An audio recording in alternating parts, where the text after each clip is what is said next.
Donc, dans le cadre de ma présentation, je vais essayer de suivre les instructions d'Igor Eduardovitch et d'Alexandre. Je vais essayer de rendre tout ça plus simple et je ne vais pas vous montrer beaucoup de tableaux, même si je dois montrer les résultats de certains calculs. Donc, aujourd'hui, je vais parler de l'industrie du bois, mais pas seulement de la point de vue d'aujourd'hui, mais aussi on va voir son évolution en rétrospective et comment se passait la transformation structurelle de cette industrie dans la Russie post-soviétique et quelles sont les leçons du passé qu'on peut tirer de cela. Donc, si on voit les objectifs spécifiques de mon recherche, il faut voir que même si qu'on voit qu'il est peu probable que la fin de la phase actuelle de la confrontation géopolitique russo-américaine entraîne la suppression partielle ou totale des obstacles à commerce. Et donc,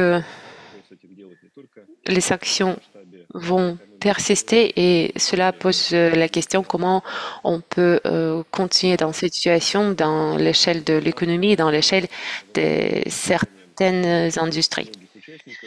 Et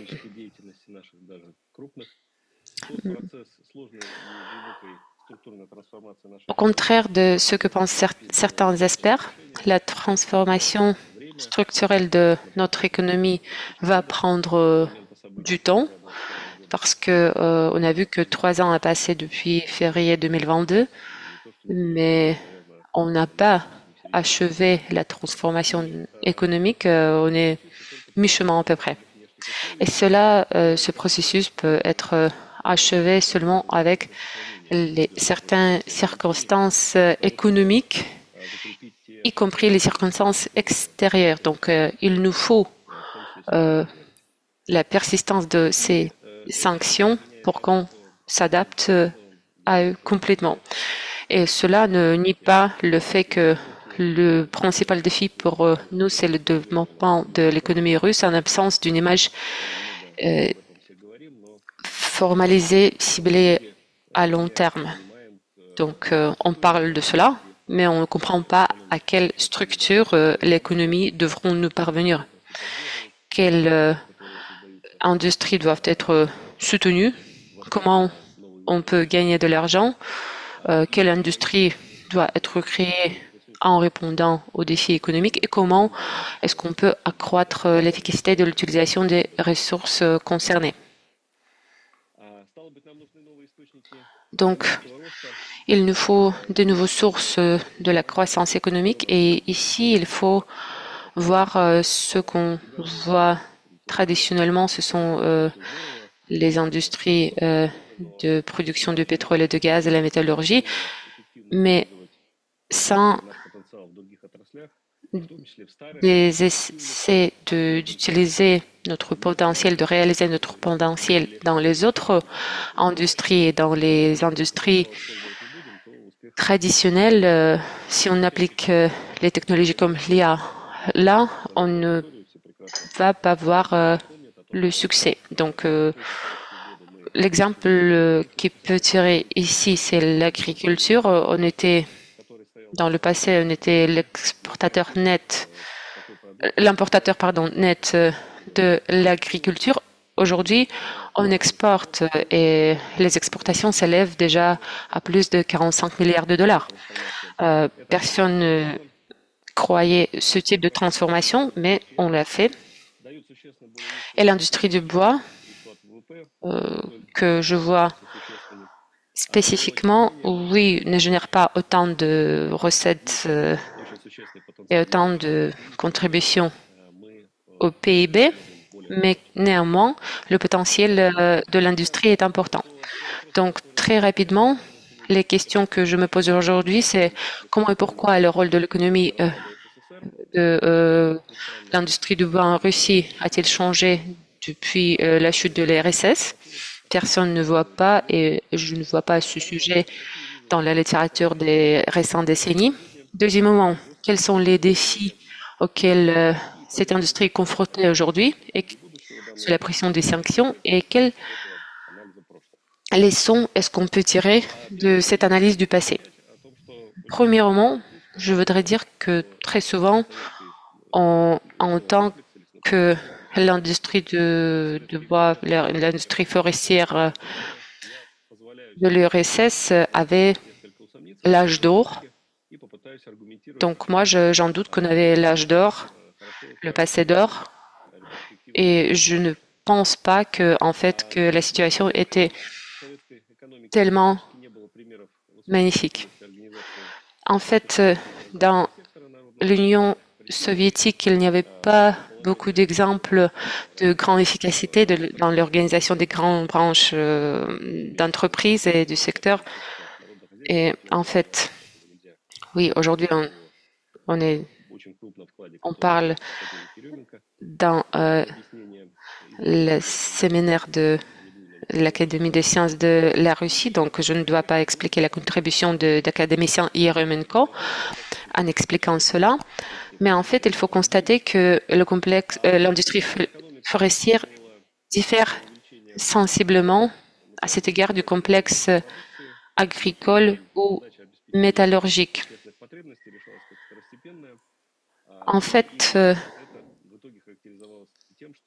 l'économie planifiée exigeait une augmentation constante des indicateurs naturels bruts, tandis que la satisfaction des besoins publics était considérée comme secondaire et l'augmentation de la part du complexe militaro-industriel dans les structures du produit du PIB de l'URSS stagnait dans les années 1970 et 1980. Donc on voyait le manque de balance structurelle et il y avait des focus de cette économie et donc en fait on voit très clairement que l'industrie du bois et l'industrie forestière n'étaient pas un de ces focus, n'étaient pas tellement le complexe militaro-industriel n'était pas tellement en besoin de ce type de produit. Et maintenant, je voudrais en fait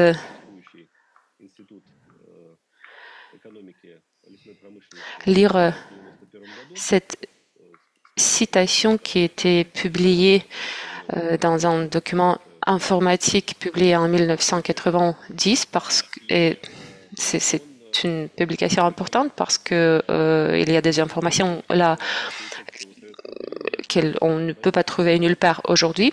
Et en fait, j'aime bien cette définition. Donc, voilà la citation. Cependant, en général, le rythme de développement du complexe forestier et l'efficacité de ses différentes branches, en particularité la sylviculture, l'exploitation forestière et les industries de pâte à papier et du papier, ne répondent pas aux exigences de l'économie nationale. Les besoins du pays en papier, carton et meubles ne sont pas satisfaits. L'URSS, qui possède les ressources forestières les plus riches, est inférieur aux pays étrangers avancés en ce qui concerne le niveau de transformation, de traitement, de transformation du complexe du bois. Et la transformation chimique des matières premières du bois est extrêmement peu développée. Donc, on ne peut pas le dire mieux.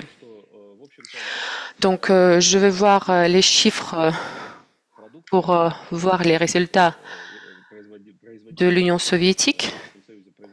Et en fait, la plupart des produits étaient produits sur le territoire de Russie dans le cadre de l'URSS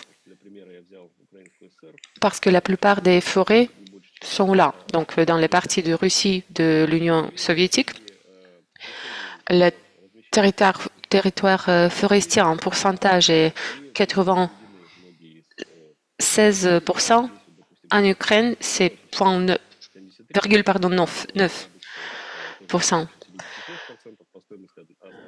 Et puis, on voit que dans le cadre de produits bruts et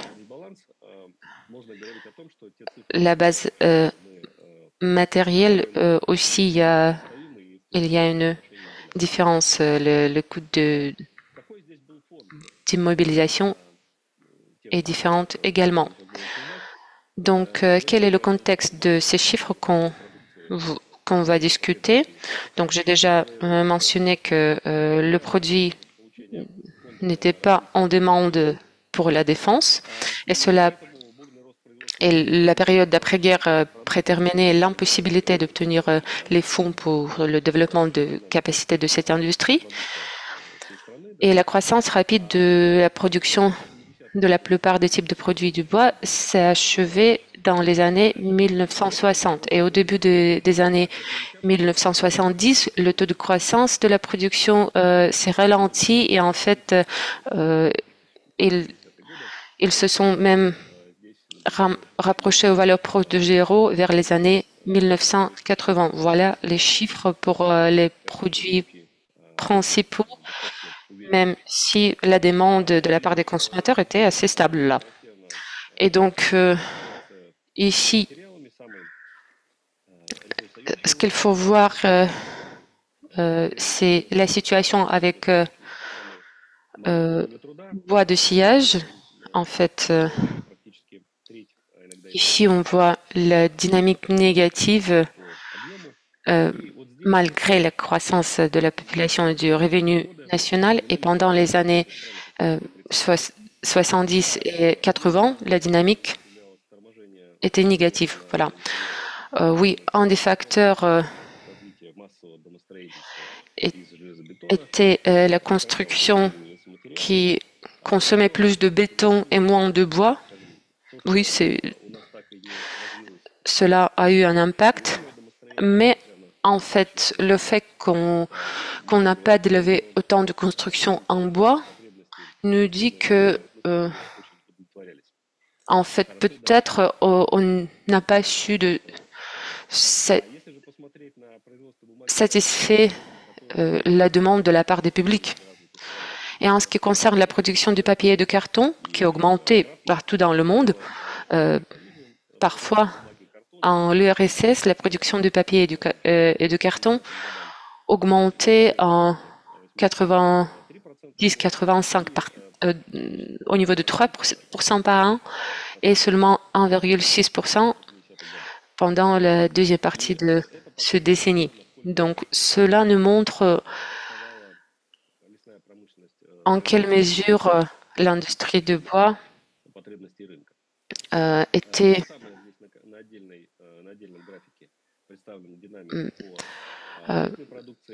pas au niveau de marché. Puis, on peut voir que pour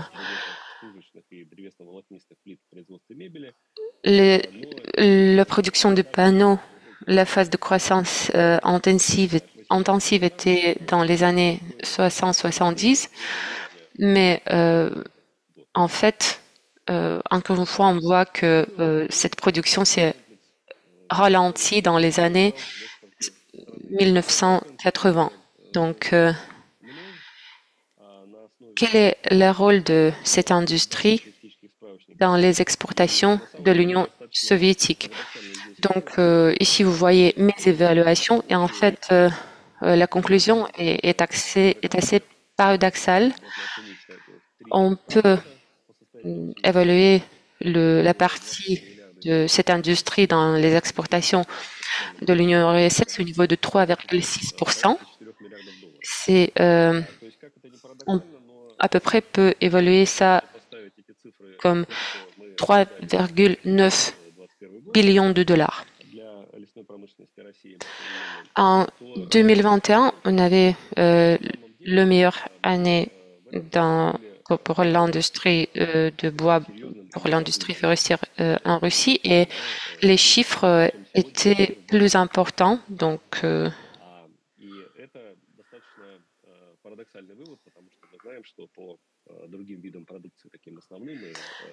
et en fait, c'est assez paradoxal parce que on sait bien évidemment que, par exemple, pour, pour l'industrie de pétrole, les chiffres sont de complètement différentes échelles.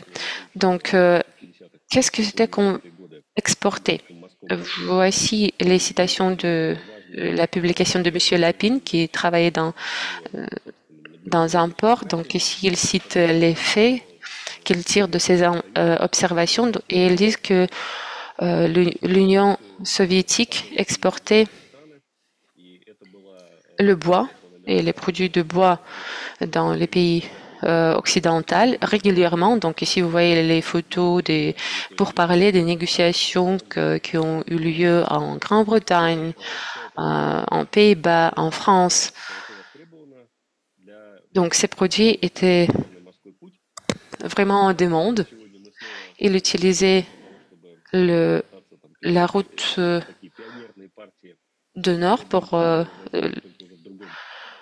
la route maritime du nord qu'on essaie de réutiliser aujourd'hui. Et cela montre que, en fait, l'industrie forestière jouait un rôle important dans l'économie et que cela doit être pris en compte aujourd'hui. En ce qui concerne le rôle dans les exportations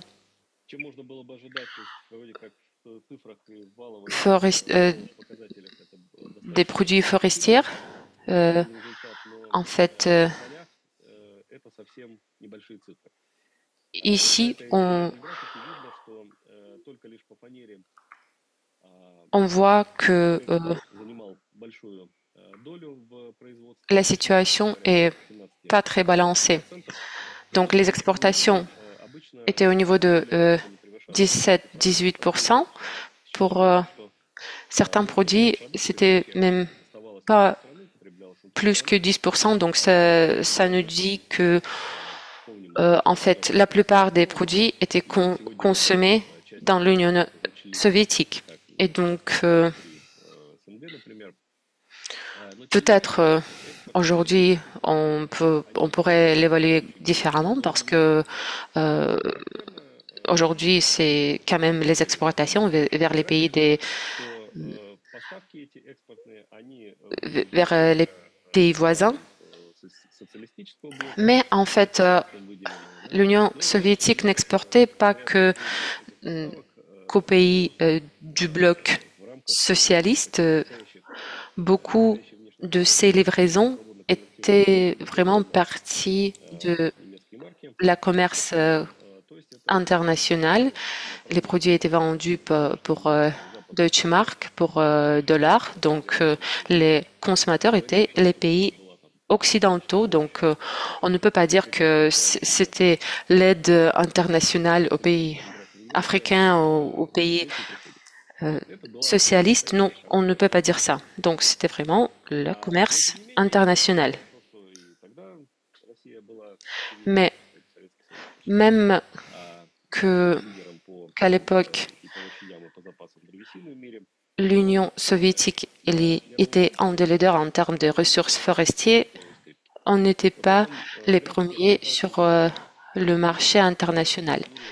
Et ici, j'ai essayé de montrer la place de l'Union soviétique en termes de production des différents produits. Et donc ici, nous voyons bien que même les importations de bois est seulement en troisième place, pour le bois de construction troisième place, pour les panneaux de particules troisième place et pour les panneaux euh, de fibres septième place et sixième place pour papier et carton. Donc il y avait un grand potentiel à l'époque. Donc il y avait des opportunités de développement de cette production. Si on essaie de dresser des conclusions intermédiaires pour cette période soviétique, on pourrait dire que la foresterie soviétique ne pourrait pas être considérée à l'avant-garde de l'économie du pays à l'époque. Et en fait, le ralentissement de l'économie de l'Union soviétique dans les années 70-80 n'a pas permis de développer bien ce secteur.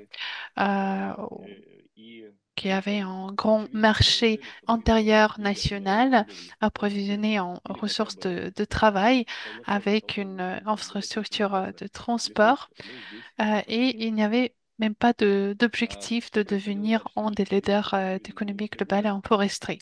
Alors, que se passe-t-il par la suite? Donc, c'est la restauration de la foresterie russe après la chute de l'URSS. Donc, la foresterie a très mal vécu la crise qui a suivi à la fin de l'Union soviétique et cela n'a pas permis de maintenir le volume de production avec la commande d'État, la commande publique qui disparaissait. Et donc, la foresterie a vraiment très mal vécu cette crise. Et la production du bois et la production du bois de construction a diminué de 3 fois presque dans les années 90. Il faut dire que ces indicateurs sont donc on n'a pas encore revenu aux chiffres de l'époque soviétique, même aujourd'hui. Et on produit 40-60% du niveau de 1990. En gros, dans le monde entier, la production forestière n'a pas beaucoup augmenté, mais la perte pour la Russie est assez euh, significative. Voilà. Et il y a cette grande réduction en production nationale. Et cela, bien sûr, a créé un écart insurmontable qu'on essayait de compenser sur 20 années. Et les graphiques des diapositives suivants le montrent. La restauration suivait ce courbe en V, qui est assez typique pour ce type de situation. Et pour beaucoup de types de produits, cette restauration a été accomplie vers la moitié des années 2010. Et même là, pour certains secteurs, pour certains produits comme le papier et le carton, on n'en produit que 15% de plus qu'en 1990, ce qui est assez petit. Bien sûr, il y a moins de demandes en papier de bureau, par exemple. C'est une tendance globale. Mais même si on considère le carton et la croissance de la production de carton, même avec ça, on n'arrive pas à revenir aux chiffres de l'époque soviétique. Alors, avec les panneaux, c'est un peu mieux comme d'habitude. Alors, le contreplaqué a pas mal augmenté l'exportation, presque si important que pendant l'époque soviétique. Donc, la demande est petite sur le marché national et il y a quand même des exportations assez importantes avec des nouveaux consommateurs dans la construction automobile et dans d'autres secteurs économiques à travers le monde. Après, le contreplaqué de bois de bouleau, par exemple, qui est produit en Russie, a des euh, caractéristiques spéciales qui font qu'il y a une grande demande pour ce type de contreplaqué. Mais pour d'autres produits, ce n'est pas si positif que ça. Alors, si l'on revient à cette illustration de la place de la Russie et de l'Union soviétique en termes de production de la foresterie à leur importation. du bois, on a perdu 3 places. On a descendu de 3 places. Ensuite, bois de construction, deuxième colonne. Il y a une petite baisse, mais c'est quelque chose qu'on voit à l'échelle globale. La demande en bois de construction est en train de se baisser. Et pour le reste des produits, il y a une petite stagnation, sauf pour le papier et le carton, où on voit une chute de 5 places, de 5 positions. Voilà. La Russie produit beaucoup de papier et carton pour le marché national, mais en fait, on n'attend pas quand même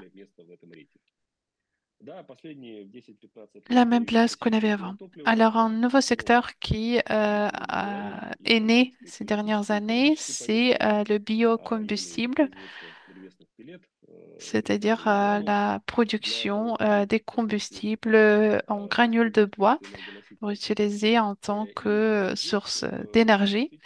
C'est quelque chose dont on me parle beaucoup ces années récentes et dans les années 2010, la Russie a pris une forte place, cinquième place, sur le marché global. C'est un produit qui est seulement pour l'exportation, il n'est pas utilisé au niveau national. Mais ce que je voudrais souligner ici, c'est le fait que malgré des discussions sur l'importance de ce biocombustible, il faut comprendre que le volume de production est assez limité, ainsi que les Антон, прошу revenus прощения. Сколько еще минут de надо? ce domaine de Сколько еще production. минут надо? Alors, je touche presque à ma fin. Je comprends qu'il me reste quelques minutes seulement. Voilà. Donc, je veux passer aux conclusions, je pense. Les années 90. Et donc, malgré la crise de transformation que la foresterie russe a dû traverser vers la fin des années 2020, la Russie a pu restaurer sa position et même l'augmenter, l'améliorer pour certains types de produits à haute revenu. En même temps, son influence sur le marché global s'est affaiblie. Et bien sûr, le potentiel de développement est encore grand et plus grand que l'utilisation réelle des ressources disponibles. Alors, une, euh, en bref esquisse de la situation courante, enfin, les 3 dernières années, la pression des sanctions, donc vers la fin, vers le début des années 2020, la foresterie russe a augmenté la production et le commerce. Les prix étaient très élevés et il y a eu quelques records des exportations pour la foresterie russe dans les années 20. Mais il y a eu la frappe, le coup des sanctions. Les sanctions n'étaient pas suffisantes pour enfin, et le rôle de la Russie comme un acteur important du marché global n'était pas suffisant pour éviter ces sanctions occidentales. Malgré les sanctions et ses effets négatifs, malgré les prévisions négatives des experts, la production a baissé seulement de 6,8%, seulement parce qu'on s'attendait à une baisse plus nette. En même temps, la crise a frappé plus fort certains secteurs tels que le biocombustible qui était produit presque entièrement pour l'exportation.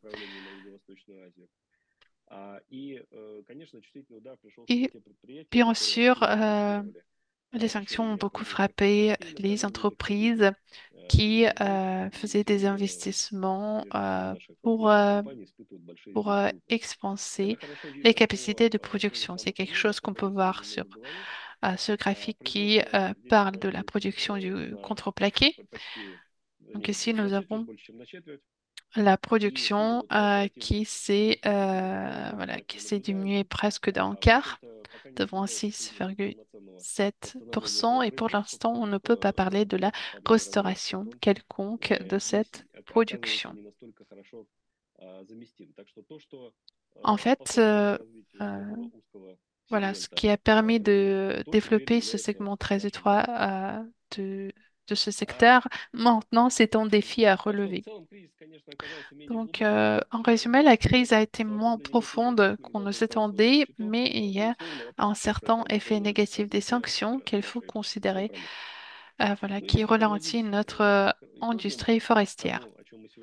Et pour les conclusions globales, il faut mentionner que la révolution industrielle a produit beaucoup d'alternatives aux produits de bois. Donc, il y a presque plus de rente forestière euh, pour la Russie, notamment.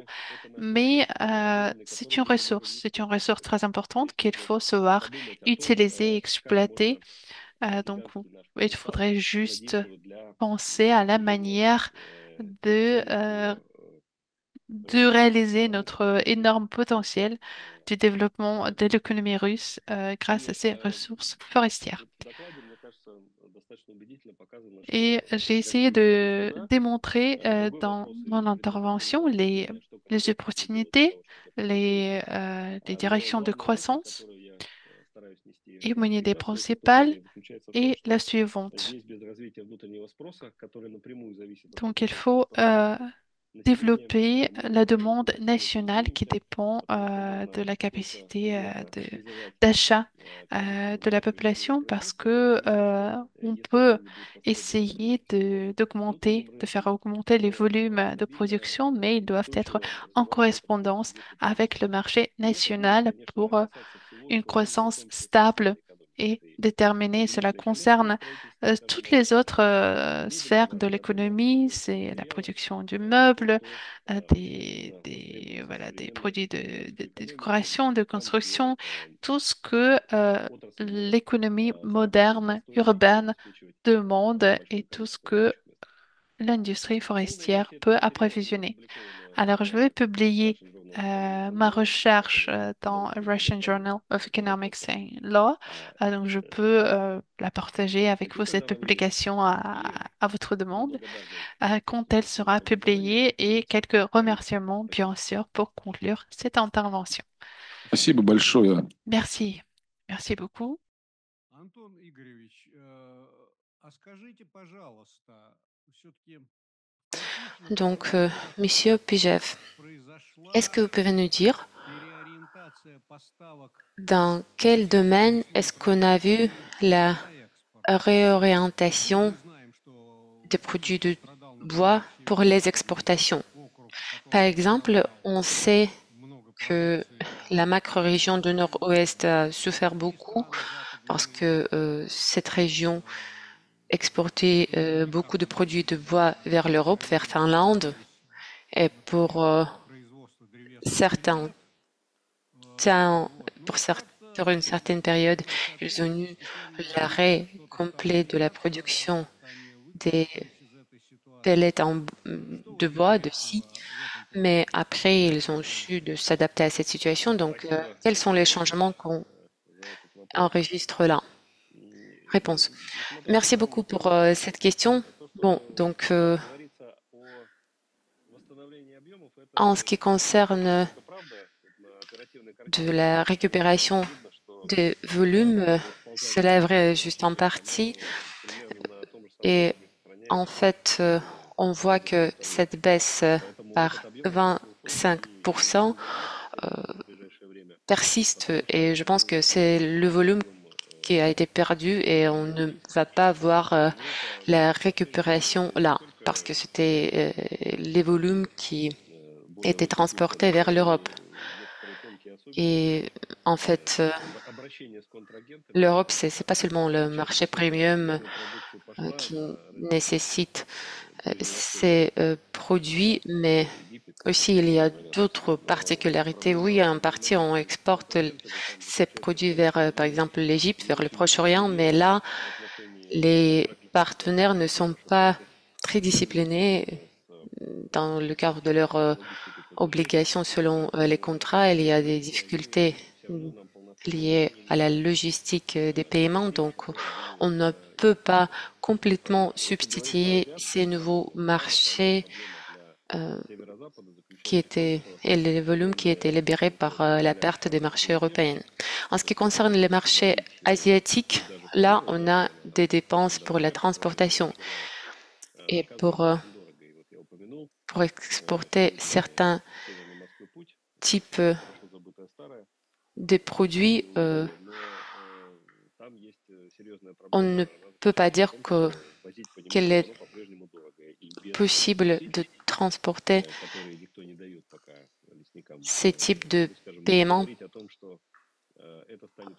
ces types de produits vers cette région. Et par exemple, le contreplaque, on ne peut pas l'exporter là. On fait les transportations pour tester ça, mais ça ne va pas plus loin. Donc, normalement, on exporte vers le Proche-Orient, vers l'Asie centrale. On n'exportait pas jamais vers l'Amérique, l'Australie et l'Indonésie. Ils ont leurs propres matières premières, donc on n'a pas beaucoup de perspectives avec l'augmentation des volumes d'exportation vers ces destinations. Ou au moins, on ne peut pas vraiment prévoir l'augmentation importante des volumes. Merci. Moi, j'ai une autre question qui est liée à la question précédente. On sait que les équipements pour l'industrie forestière et l'industrie du bois étaient importés également. Donc, on a perdu cette ressource, ces fournisseurs. Et maintenant, je sais que, oui, maintenant, à Vologda, on a déjà les chaudières pour combustion, mais quelle est la situation avec les équipements aujourd'hui? Réponse. Bon, en fait, la situation n'est pas très favorable. Et oui, on a des équipements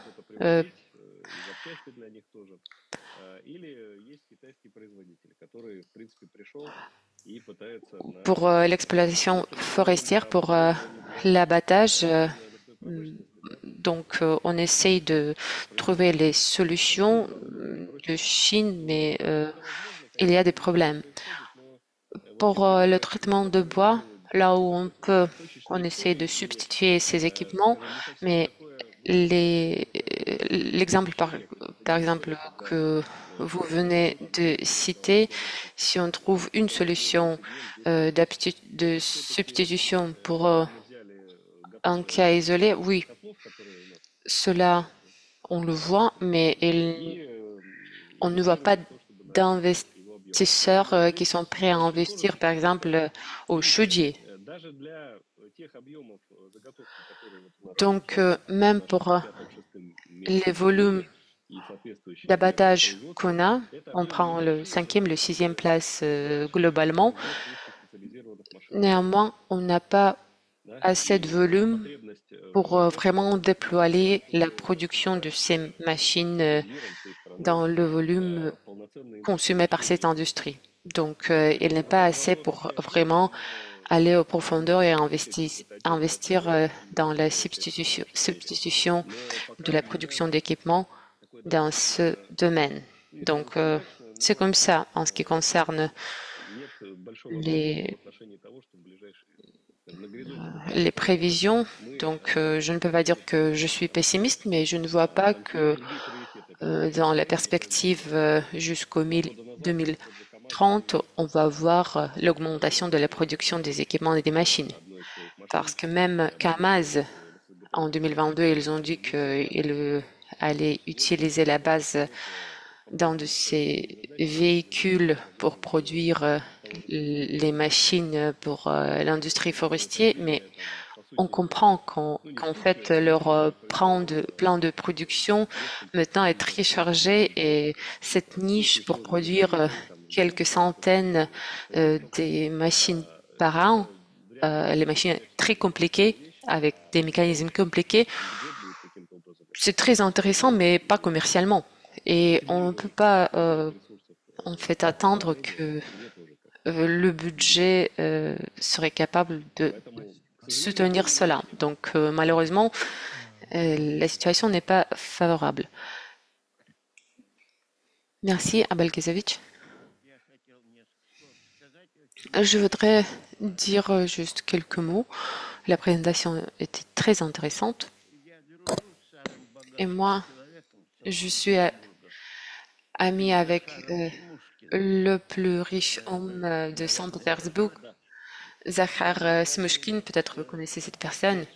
Donc, il est le propriétaire des entreprises à Bratsk et Oust-Ilim qui sont liées à l'industrie du bois. Et dans les années récentes, on a vu que les entreprises ont été mises en opération pour produire la cellulose et le carton. Donc, il a une machine pour la production du carton pour 640 000 tonnes dans ces deux entreprises. Donc, moi, je suis intéressée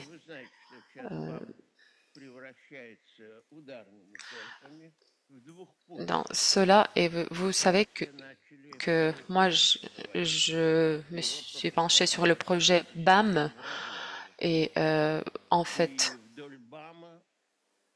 ils sont en train de mettre des voies additionnelles sur cette autoroute et des deux côtés de BAM, de cette autoroute de Baïkal à Morsk, il y a des blocs, des territoires avec des forêts. Donc, près de Bratsk, près de Ustilim, il y a des territoires qui peuvent être utilisés.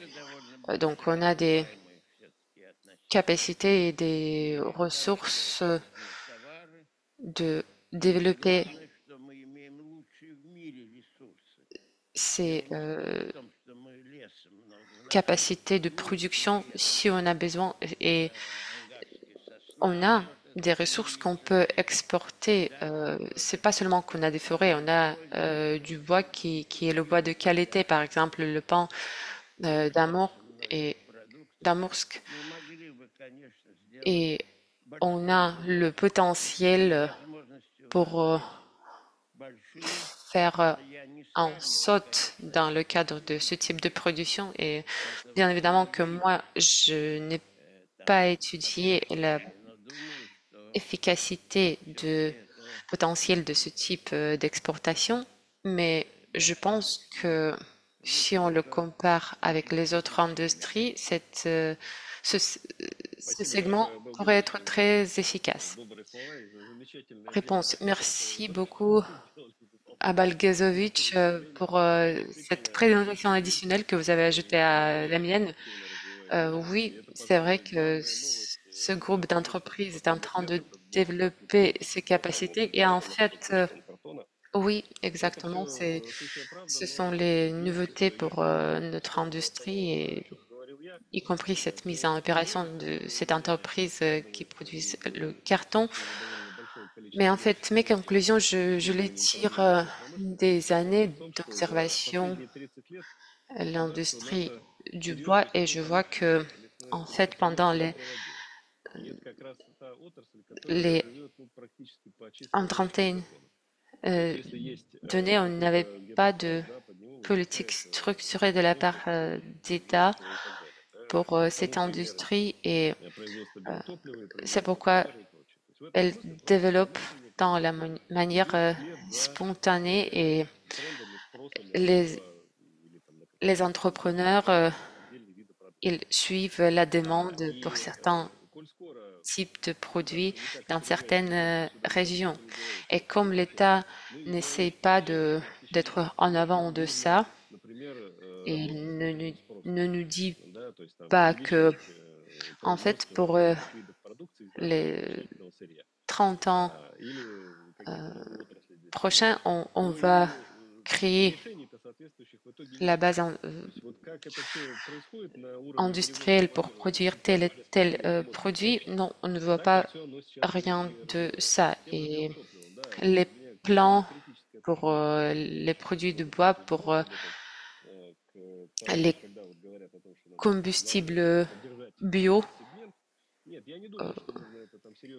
bon, on fait ça dans l'horizon de 5 ans. Et en fait, Dmitry Borisovitch a déjà dit que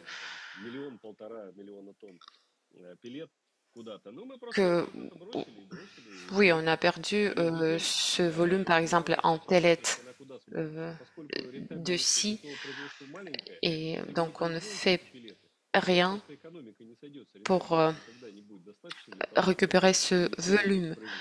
Mais en fait, ça fait qu'une partie de ce cycle qui peut aider à cette production. Mais nous, on juste suit la demande très localement et on n'a pas de politique qui pourrait vraiment envelopper tout ça. Avec une politique de ce genre, cela pourrait rendre l'utilisation des ressources plus efficace, mais bien évidemment que cela nécessite des efforts, mais malheureusement, en ce moment, les investissements en industrie du bois ne sont pas très attirants.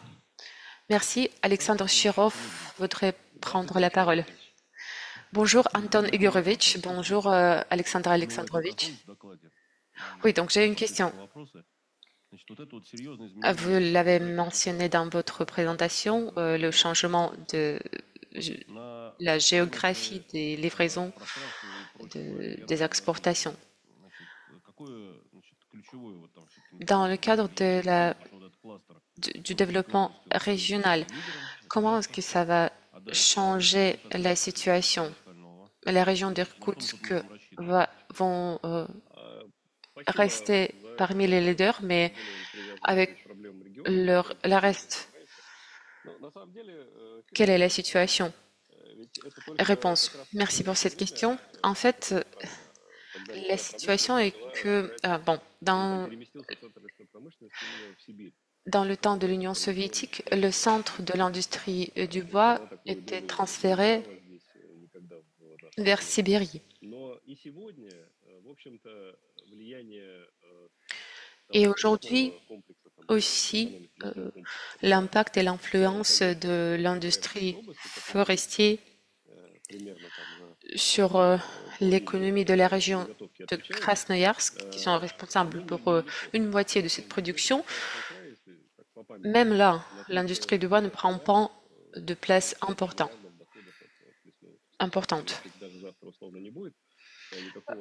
Et en fait, ce sont que quelques pourcents. Mais pour le nord-ouest, là, le rôle de cette industrie est plus perceptible. Mais moi, je ne pense pas que ces effets régionaux sont très critiques. Si on ne vient pas jusqu'aux situations locales, si on voit des situations avec des villages qui peuvent soit souffrir, soit devenir, soit prospérer grâce à cela, oui, ça peut être le cas, mais généralement pour l'économie régionale, l'influence n'est pas très important. Pour Krasnoyarsk, là, on a la production d'or, la production d'aluminium qui sont plus importantes, même si la région de Krasnoyarsk, encore une fois, est responsable pour la moitié de production. Mais en fait, même pour Krasnoyarsk,